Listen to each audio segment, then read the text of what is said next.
Ah, isso aqui não. Tem, Hoje é compartilha automático. aí. Compartilha aí.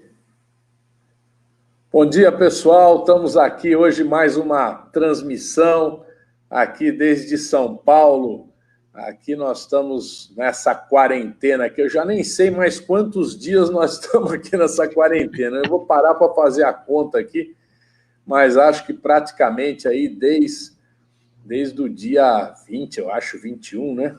Começou, né? Não me lembro mais. Agora eu vou ter que começar a pensar melhor aqui como é que fica essa quarentena. Mas olha, hoje eu estou aqui com o João Paulo, que é um companheiro nosso do Guarujá, uma liderança do PT lá na Baixada Santista, na cidade do Guarujá, e que vai nos falar um pouco sobre a situação da cidade, a situação da Baixada. Ele é fisioterapeuta, conhece muita gente lá da área da saúde, também pode nos falar um pouco aí como é que andam as coisas por lá, né?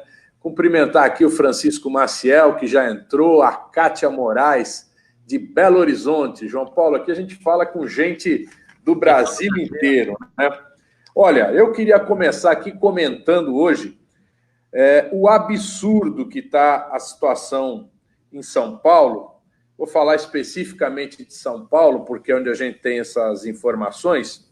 Nós estamos com 30 mil exames à espera de resultado. O governo do estado não organizou um sistema de testagem. Por que é importante fazer os exames, fazer o teste? É importante para você saber quem está contaminado e tentar fazer com que essa pessoa tenha uma quarentena mais rigorosa, enfim, que ela tenha menos contato ainda e que ela possa, se ela não piorar, o vírus passar o seu período, o seu ciclo, e ela, então, depois é liberada. Senão, ela já vai logo para uma internação, se ela estiver passando mal.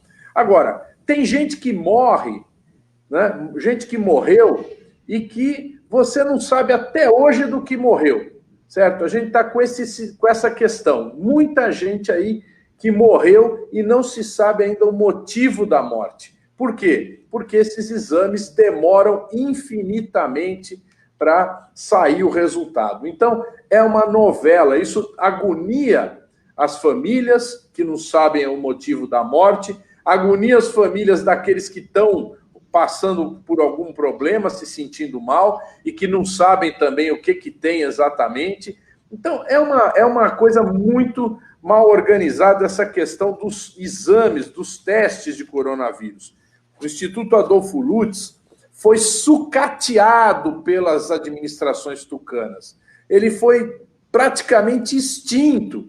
Todos os institutos de São Paulo, o Butantan, o Adolfo Lutz, eles sofreram muito com o sucateamento ao longo das administrações tucanas. E agora, quando precisa resolver o problema, precisa do apoio, não é esses laboratórios particulares que vão resolver o problema. Não é eles. Quem vai resolver o problema são os laboratórios do governo, são os laboratórios do Estado. Não é isso? Então está aqui a Vera Loscheider, lá de Porto Alegre, tá sempre acompanhando a gente, a Andrade, a Lu Andrade de Santana do Parnaíba, bastante gente aí já. E eu queria outra questão também, né? Os testes que o governo federal diz que comprou 23 milhões de testes, não tem data para chegar. Então, nós estamos vivendo, o governo, na verdade, atua de forma cega, é que nem um avião que está no meio de uma nuvem, sem instrumentos. Então, ele voa, mas você não sabe direito para onde ele está voando, né? Então, essa situação é lamentável. E a outra coisa que também nos deixa aqui perplexo é que o governo, para liberar os R$600, estabeleceu um cronograma super alongado, né? Essa semana, a semana que vem, as pessoas que estão com o CPF bloqueado por conta que não participaram de alguma eleição não estão conseguindo receber, outras não sabem nem por que o CPF está bloqueado.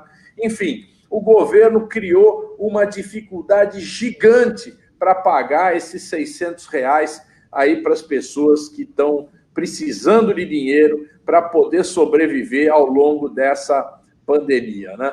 Então, gente, está aqui também a Rosângela Fontes, do Rio de Janeiro, o Djalma de Cubatão, certo? A Gildete comentou aqui, mal organizada e com incompetentes. Exatamente, Gildete. Exatamente. Esse é o problema, uma incompetência total. E o governo federal tem lá ainda o Mandetta, que agora tem muita gente gostando do Mandetta porque ele fala algumas coisas que tem pé e cabeça, né? Mas ele também administrou aquele ministério de uma forma horrível.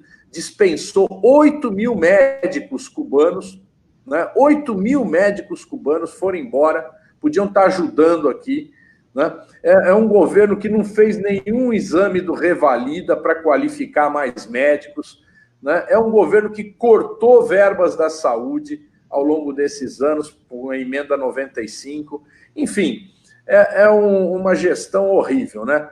Bom, João Paulo está aqui com a gente hoje, como eu falei no início, é uma liderança do PT lá do Guarujá, né? E tem acompanhado lá a situação no Guarujá, na Baixada Santista. Fala aí, João, senão só eu falo aqui, você precisa falar um... Não, eu estou escutando suas palavras sábias aqui, né? E que a gente endossa todas elas aqui, né? Inclusive nessa questão de que o governo ele sequestrou, né, 22 bilhões com B de bola, né, com essa PEC do congelamento, e aí a gente hoje não tem para a saúde básica, nós não temos máscaras, nós não temos equipamentos de proteção individual, né? Essa situação da falta de recursos, né, e que foi um problema de logística e de mudança até, né? Mudança do perfil político-econômico implantado lá desde da usurpação do poder pelo Temer até hoje, né? Então, essa mudança está fazendo uma diferença enorme aqui para a gente, né? Eu estava até fazendo as contas aqui, no tempo do PT, né? A gente tinha aqui 60% do que a gente tem de leitos de UTI hoje foram construídos pelo PT, né? De todos os 22.500 leitos de UTI no país, né, 60% deles foram construídos nos governos do PT, né? E isso sem falar das quase 500 UPAs que já estavam funcionando e outras tantas por funcionar, se não tivéssemos aqui a interrupção do governo, né? Programas importantes como o do SAMU, a farmácia popular, os Mais Médicos, aqui muito bem citado, né? E coisas essenciais, porque quando o Lula pegou o governo em 2002, o investimento na saúde ele era na ordem de 24 bilhões de reais, né? O PT ele aumentou em 308% os investimentos em saúde, né? E a gente chegou a 116 bilhões, né, quando o PT saiu do poder. Então, assim, toda essa situação faz uma diferença enorme para a gente.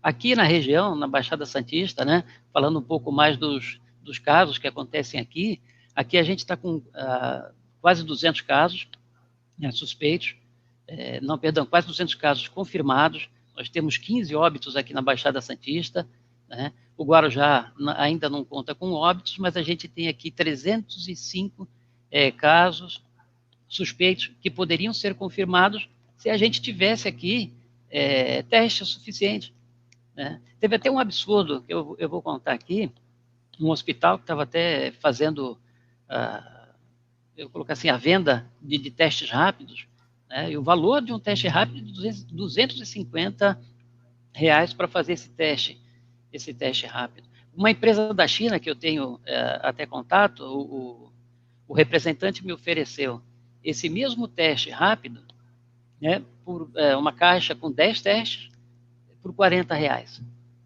equivalente a R$40, né? Então é uma diferença grande.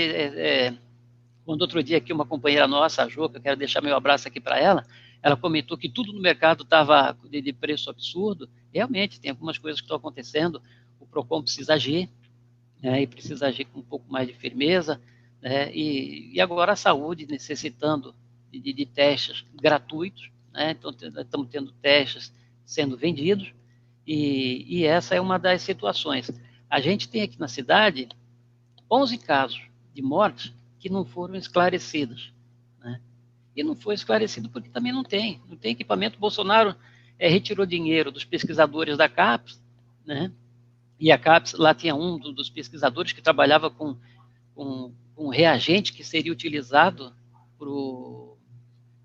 para detecção nos testes aqui do Covid, né? Então, a gente não tem hoje nem a capacidade de fabricação do reagente no Brasil para produzir testes, e tem que estar importando ao sabor de quem queira nos brindar com os testes, né? Agora, João Paulo, aí em Guarujá o prefeito abriu algum hospital de campanha, montou alguma estrutura aí para receber o pessoal que tiver infectado ou que tiver com suspeita de infecção. Como é que tá as coisas por aí, assim, em termos do atendimento aí? O que a prefeitura, o governo do estado fizeram? Algumas ações aqui foram muito importantes, porque o prefeito aqui ele é médico, né? Ele é médico intensivista. E o que ele fez aqui, que foi algumas medidas muito interessantes, ele colocou uma sala de descontaminação para se chegar ao posto de saúde, né? Um dos principais que tem aqui na cidade. Então, o sujeito passa pelaquela sala de descontaminação, é vaporizado ali, hipoclorito, sulfato de sódio, na pessoa não mancha a roupa, né? A pessoa pode passar com máscara direitinho e óculos, e ele é descontaminado para chegar ao atendimento. Isso é muito bom, né? São medidas para que a gente não tenha os testes, né? Então, isso seria vital. Teste, isolamento seria o ideal. Não tem. Mas o prefeito também montou na base aérea de Santos um hospital de campanha, né, com 70 leitos, foram montados aqui, né? Então leito talvez de terapia semi-intensiva para poder receber esses pacientes que puderiam, com o aumento dos casos aqui, que é esperado, né? Tá certo. Então, bom, então alguma coisa foi feita aí.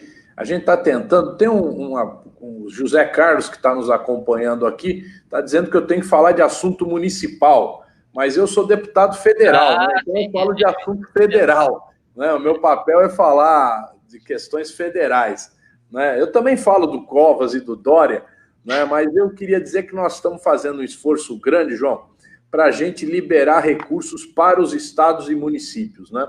Porque os estados e municípios, o estado depende da arrecadação do ICMS, que caiu brutalmente, porque as pessoas não estão comprando mercadorias, e os municípios do ISS, os municípios maiores, como aqui a capital de São Paulo, Guarujá também tem muito ISS, né? E isso está prejudicando. O que vai acontecer? Já nós vamos ter um problema no mês que vem, que essa queda na arrecadação vai repercutir na capacidade dos municípios atender as pessoas e até mesmo pagar o salário dos seus funcionários.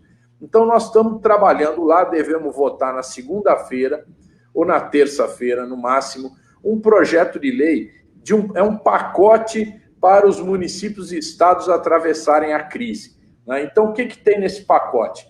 Primeiro, uma suspensão do pagamento da dívida, né? Aqui São Paulo paga milhões de reais por mês de dívida, de um acordo que foi feito lá em 1997. Até hoje está se pagando essa dívida bilionária, né?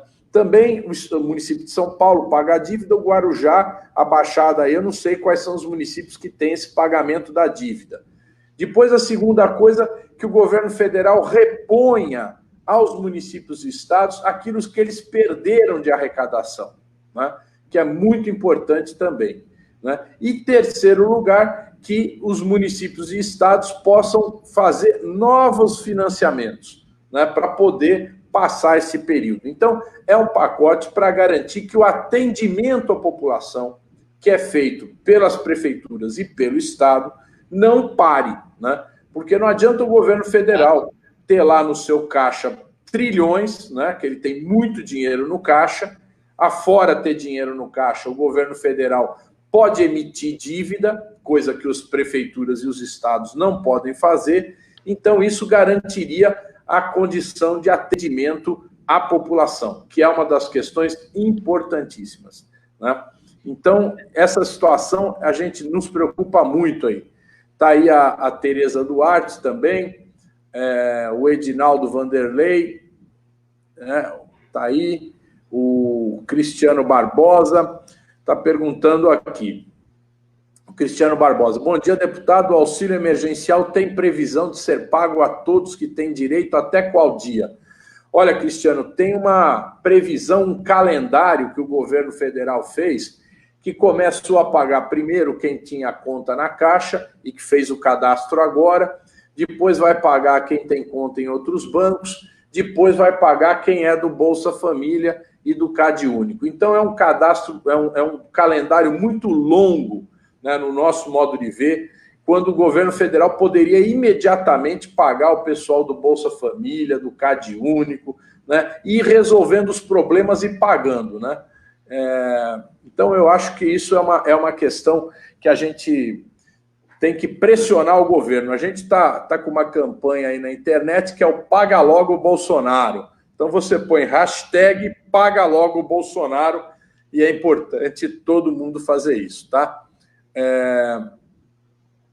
Então, João, e aí, essa questão do pagamento, como é que está aí no Guarujá? Então, aqui realmente está essa dificuldade, porque as pessoas têm acessado, aí ficam me perguntando, poxa, eu tenho acessado, eu já verifiquei o meu CPF na Receita, estava até com dúvida se meu CPF estava ativo ou não, fiz a consulta e ele está regular.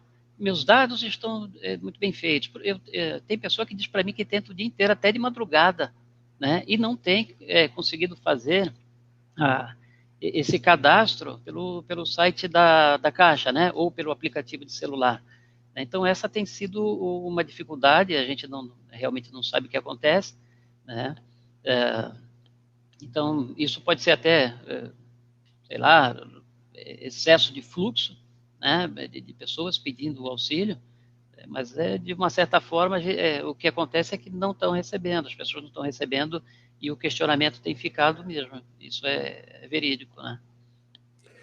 O João, aí eu acho o seguinte, nós podíamos era começar, todo mundo que tiver casos aí, poder nos informar, né? Porque a gente precisa ter mais ou menos uma dimensão do tamanho dessa dificuldade, né? Se é pouca gente, muita gente, né? Nós precisamos, então, as pessoas precisam, como tem muita gente conversando aí pela internet, fazer o possível para divulgar isso, para a gente pressionar o governo a fazer uma melhoria aí nesse atendimento, né? Também o José Carlos perguntando aqui se a gente é a favor do controle por telefone e prender quem está andando na rua. Bom, ô José, esse controle aí pelo telefone que o Google está fazendo, parece que não é um controle individual. Eles têm uma ideia de quem está andando, pontos de acumulação. Isso é bom porque o governo pode monitorar se está tendo alguma acumulação de pessoas indevida, né? Agora, prender quem está na rua, eu sou contra. Eu acho que o governo tem que orientar, né? Orientar as pessoas a irem para casa, né?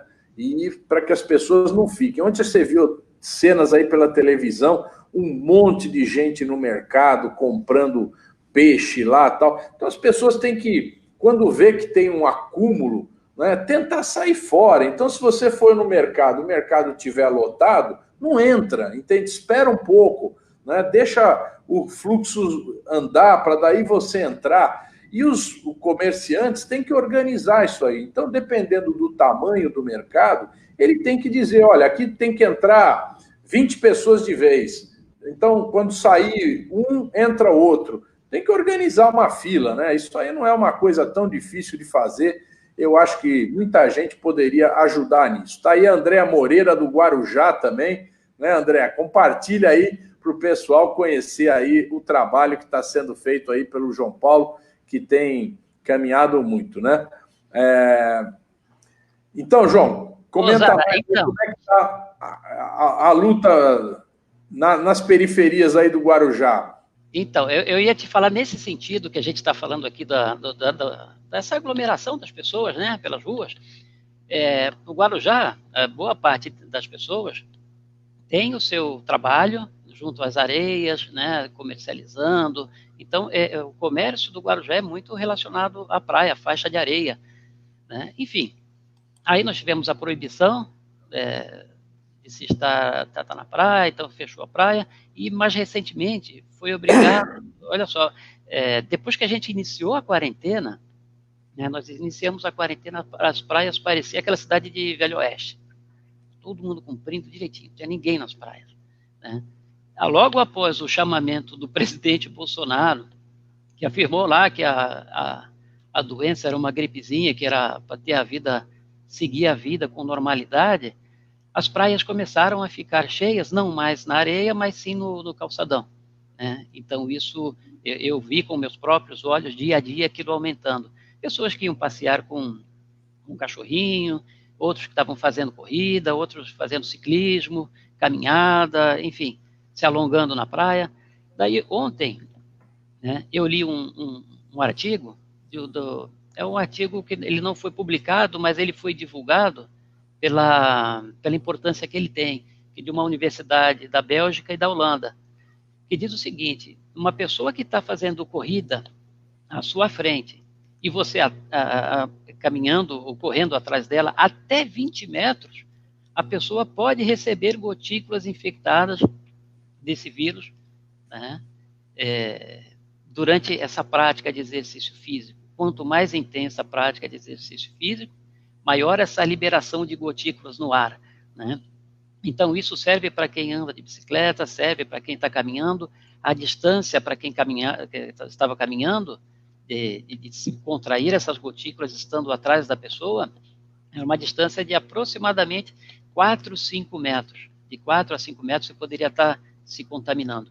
E ninguém usando máscara, né? Aí foi preciso o prefeito tomar aqui a atitude de cercar com grades as praias inteiras, no calçadão, né, impedindo e colocando a guarda para poder impedir as pessoas de estarem fazendo prática esportiva, né, no calçadão da praia. Mas isso aconteceu logo após o presidente estar chamando as pessoas para uma vida de normalidade frente a uma pandemia mundial, né? Então, lamentavelmente, uma coisa mais local que aconteceu, que é peculiar aqui da praia, né?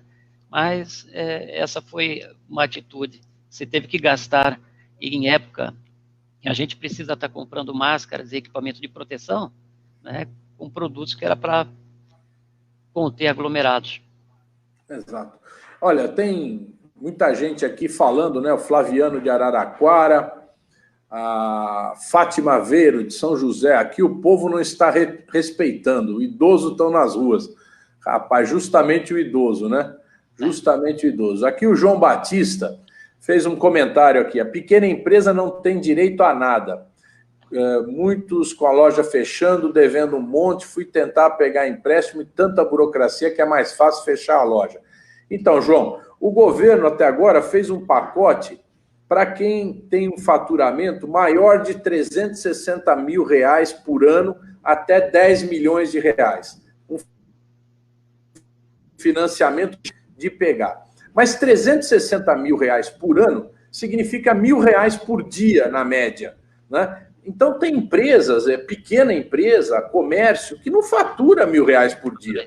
Que não fatura R$1.000 por dia. Então, o que nós estamos brigando com o governo e já apresentamos o projeto para isso, para criar um pacote para as microempresas e pequenas empresas que faturam menos de R$360 mil por ano, né? Então, tem que ter, e no nosso modo de ver, não seria um financiamento que o cara vai ter que pagar juros. É um financiamento a juros zero, certo? A pessoa vai pagar depois em longo prazo, né? E um governo praticamente tem que doar um dinheiro para essas microempresas continuarem existindo, até porque as microempresas, elas são as maiores empregadoras do país, né? A gente às vezes fala, pô, quem emprega muito é a Volkswagen, as grandes empresas. Isso nunca aconteceu. Quem mais emprega no Brasil é a pequena ou a microempresa. ela é a grande empregadora. Então, nós precisamos que elas sobrevivam, né? É muito importante isso, que elas não vão à falência. Então, nós estamos lutando, tem um projeto da bancada do PT em relação a isso, tem um projeto onde a gente propõe que o governo pague 50% do preço do aluguel dessas lojas, dessas pequenas empresas, para que elas possam continuar existindo e continuar garantindo o emprego, certo, dos seus trabalhadores e dos seus proprietários, que também, na maioria das vezes, são trabalhadores que estão lá todo santo dia tocando o seu negócio, né? Parece que tem até a suspensão, né, de temporária, né, de financiamentos para quem trabalha com caminhões, carros, financiamento de veículos automotores, uma suspensão, algo nesse sentido também, um pedido, né? Exatamente. Nós estamos lutando para fazer um pacote para isso. Agora, qual é o problema que nós temos? Primeiro, que o governo é muito lento. Então, quando a gente faz a proposta, evidentemente, a gente tem que procurar fazer um acordo com o governo, apesar desse Paulo Guedes ser um cara horrível, né? Um cara... Eles não conseguem pensar no Brasil. Então, eles estão pensando nos bancos. Os bancos já receberam 1 trilhão e 200 bilhões de reais. Sabe? Serão 1 trilhão e 200 bilhões de reais. São os únicos que terão lucro, né? E eles não emprestam isso para as empresas. Era fundamental eles abrirem o crédito das empresas. Eles falam, as empresas não têm garantia. Bom, se eu for no banco e precisar de garantia, se eu tiver a garantia, eu não preciso ir no banco, certo? Então o cara fala, não, você tem que ter um depósito aqui igual ao que você está pedindo emprestado. Se você tem um dinheiro parado no banco igual ao que você está pedindo emprestado, você não tem por que pedir emprestado, certo? Então, é um absurdo o que eles estão fazendo. Está aqui o Abílio André. Se as pessoas ficam andando nas ruas é porque o Bolsonaro, maluco, nazista, também está andando nas ruas. Isso aí. E ainda achando que é só uma gripezinha. Ele é que deveria pegar o vírus. Eu acho, viu, Abílio, o André, que ele já pegou, certo? Eu também acho. Só que ele teve uma sorte danada, porque ele não ficou doente. Então, ele já pegou. E o pior que... Você viu que ele passou a mão no nariz assim e foi cumprimentar a velhinha, né? Coitadinha dela, né? Coitadinha dessa bolsonarista lá, que quis ir lá agradar o Bolsonaro. Mas ele foi recebido com muita panelada, viu? Num bairro lá de Brasília, que é o Sudoeste, que é um bairro que apoiou ele, sabe? Lá a maioria votou no Bolsonaro. E agora o pessoal está arrependido, né, de ter votado nele. Então, é isso. Gente, mais alguma informação aí, João?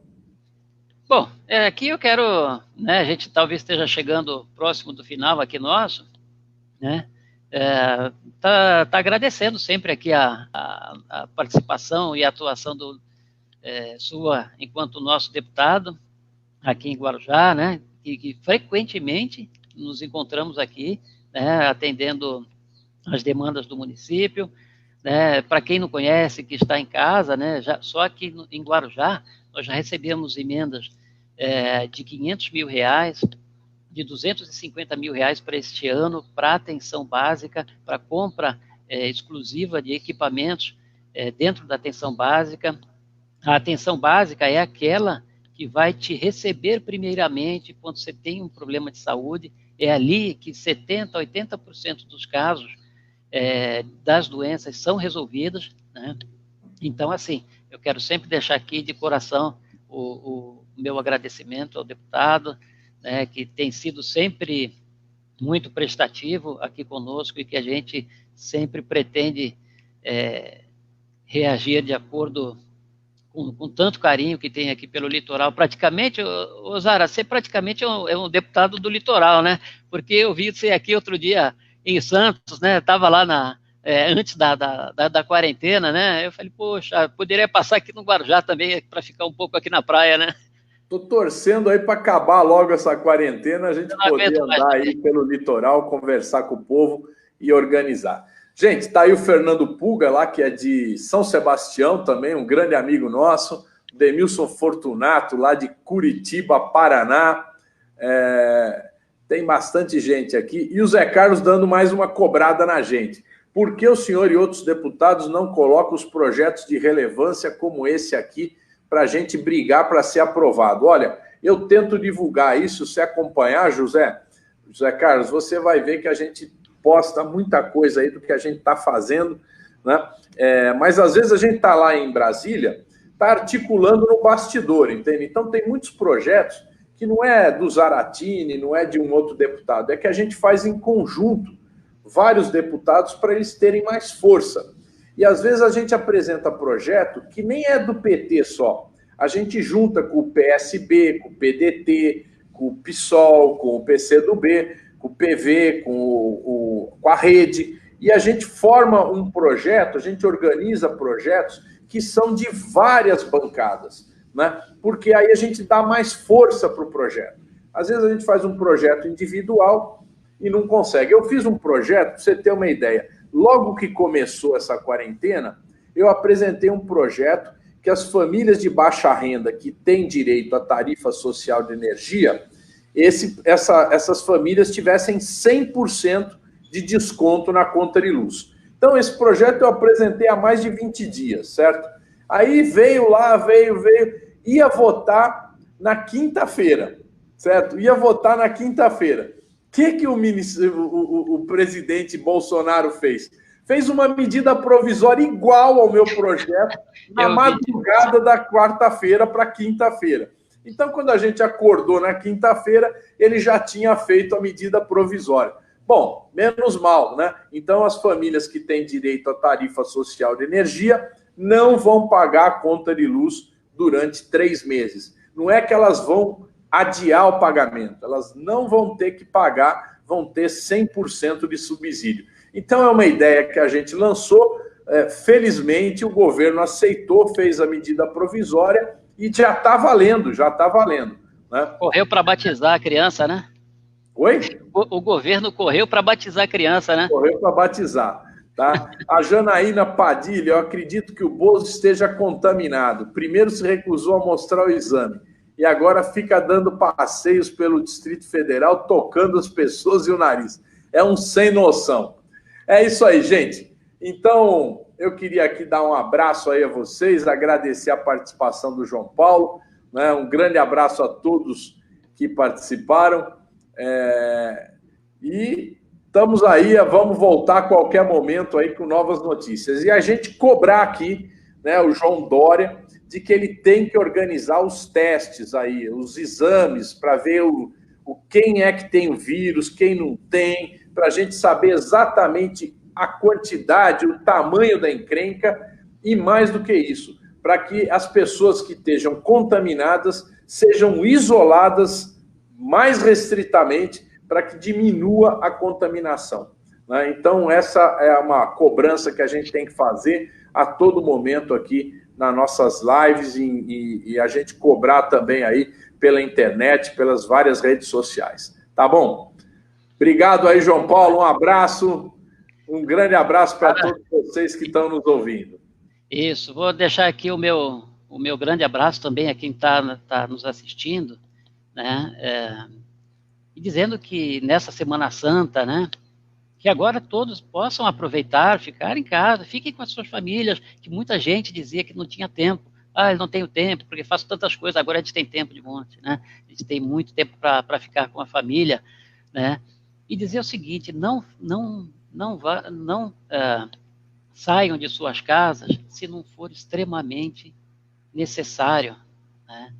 Porque essa doença não é uma gripezinha, né? E ela atinge pessoas de todas as idades, desde o jovem até o mais idoso, né? Então, fica aqui o alerta, fique em casa, um grande abraço e um bom feriado de Semana Santa a todos.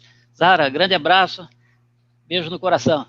É isso aí, boa Páscoa para todo mundo amanhã, hein? Não sei se todo mundo comprou ovo de Páscoa, mas se não comprou, não vá se meter no supermercado feito um louco lá, querendo comprar ovo de Páscoa na última hora, tá bom, gente? Exato, é isso aí. Deixa para comprar segunda-feira. Aí come o ovo de Páscoa depois, na segunda-feira, na terça, na quarta, tá bom? Não precisa comer amanhã, não. Amanhã é dia de reflexão, que é a Páscoa, é o momento da ressurreição, é o momento que nós temos que celebrar o Cristo, certo? Um grande abraço a todos vocês.